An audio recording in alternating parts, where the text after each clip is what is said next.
কেরানীগঞ্জ, কলাতিয়া, এগুলো আমাদের চোখে দেখা। বাবার মার্কেট আছে মোহাম্মদপুরে, মার্কেটের নাম বললে সবাই চিনবে, অথচ বাবার বাড়ি কেরানীগঞ্জ। মৃত্যুর 20 দিন আগে বাবা হসপিটালে আইসিইউতে ছিল। বিল উঠছে, আইসিইউর বিল প্রায় 11 লক্ষ উঠছে। মারা গেল, সন্তানরা বলল মারা যেহেতু গেছে বিল আমরা কেন দিব, এই লাশ আমরা নিব না, বিলও দিব না। অথচ বাবার 1000 কোটি টাকার সম্পদ রেখে গেছে। 2টা মেয়ে ছিল, মেয়ে সাধারণত বাবার ভক্ত হয়, এটাই বাস্তব। ছেলেরা গাদ্দারি করে, মেয়েরা কখনোই বাবার সাথে গাদ্দারি করতে পারে না। মেয়েদের কলিজার ভিতরে বাবার প্রতি দুর্বলতা, ভালোবাসা কম না বেশি? অনেক বেশি।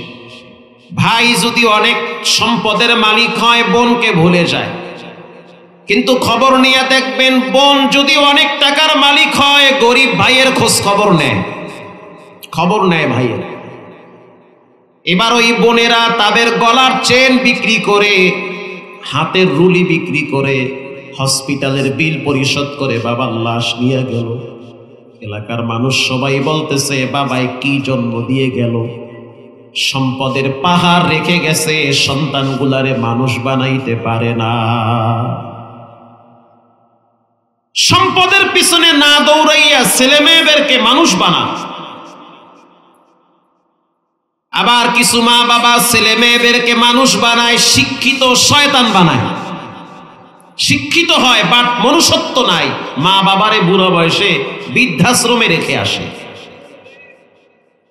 এটা হওয়ার অন্যতম একটি কারণ হলো যেই মা বাবা সন্তানকে আল্লাহকে চিনায় না, রসুল চিনায় না, কোরআন চিনায় না, ইসলাম চিনায় না, একটা টাইমে ওই সন্তানরা মা বাবারেও চিনতে চায় না।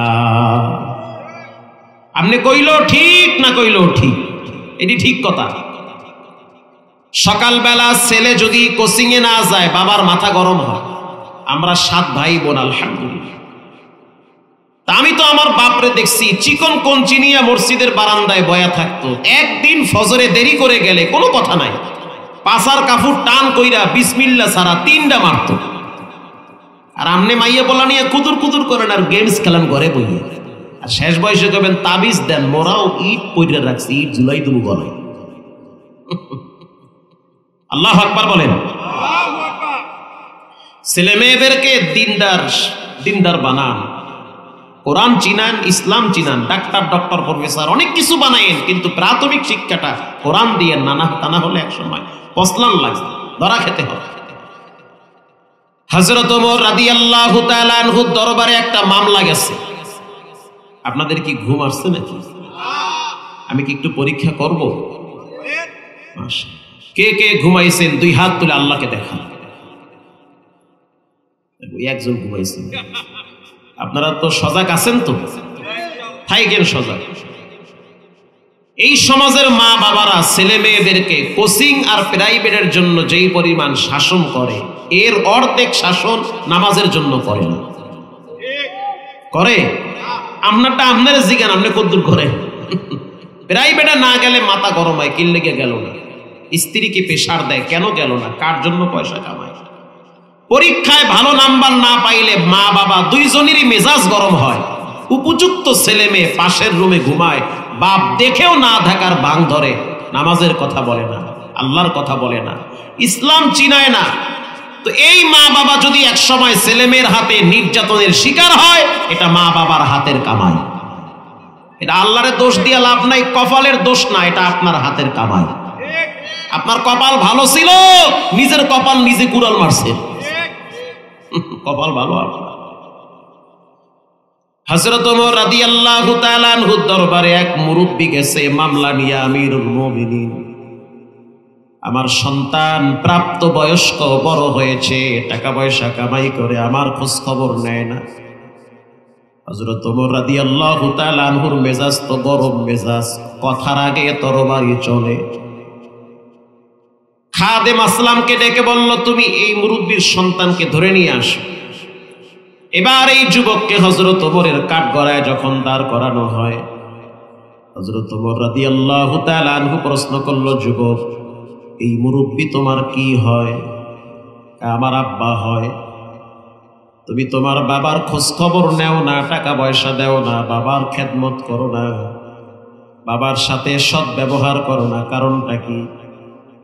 এবার যুবক বলল, আমিরুল মুমিনিন, রাগ করবেন না, আমি আপনার কাছ থেকে প্রথমে জানতে চাই, দুনিয়াতে বাপ আগে আসছে না ছেলে আগে আসছে? কে আগে আসছে? না ভুলে পোলা আগে আইয়ে পড়ছে? বাপ আগে আসছে। হযরত ওমর চিন্তা করলো, এই মামলা তো জটিল মামলা। আমি প্রশ্ন করলাম, বাবার খেদমত করো না?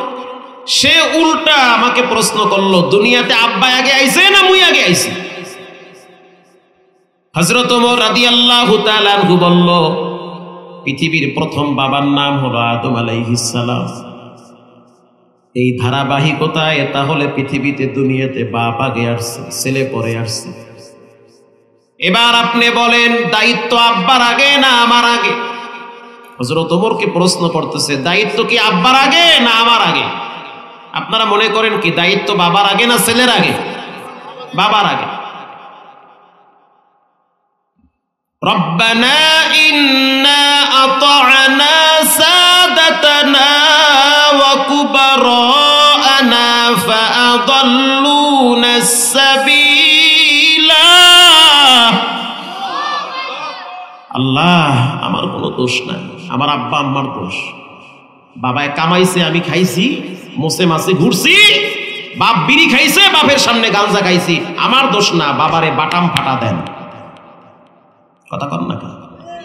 উত্তরবঙ্গের ভাষা, বাটাম ফাটা। আমার দোষ নাই, সব দোষ আমার ওই বুড়িরে বাপের। এটা ধরেন, এটা আমার কথা না, কোরআনের কথা। রব্বুল আলামিন বলবেন, কেমন শাস্তি দিব বলো?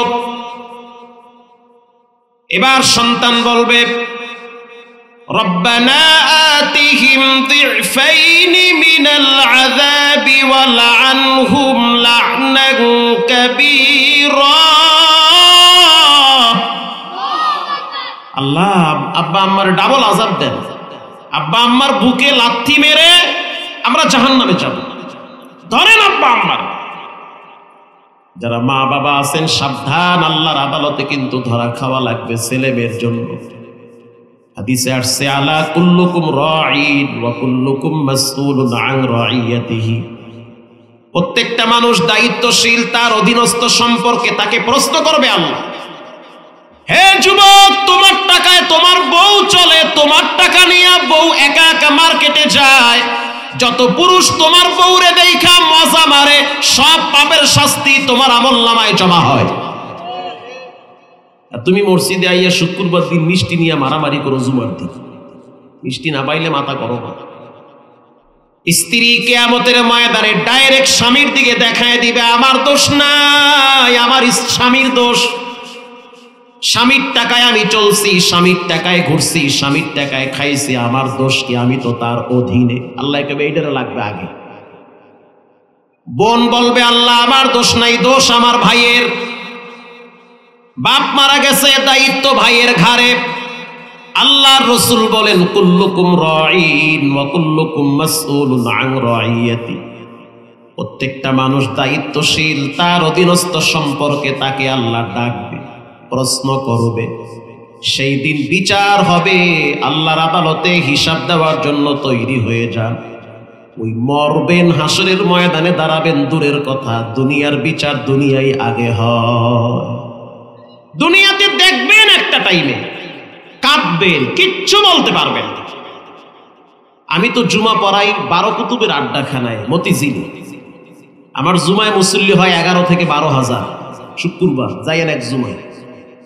তো ওখানে তো সচিব বয়া থাকে, এই কথা হোনার লইকে জুমার দিন 11টার আগে পুরো 5 তালা ফিলাপ থাকে, এডি হোনার লইকে সব শিক্ষিত মানুষ ওখানে। তা আমি তো এমন শিক্ষিত বহুত দেখছি, শেষ বয়সে আইসা কান্দে যে করলাম কি জীবনে, কি করলাম।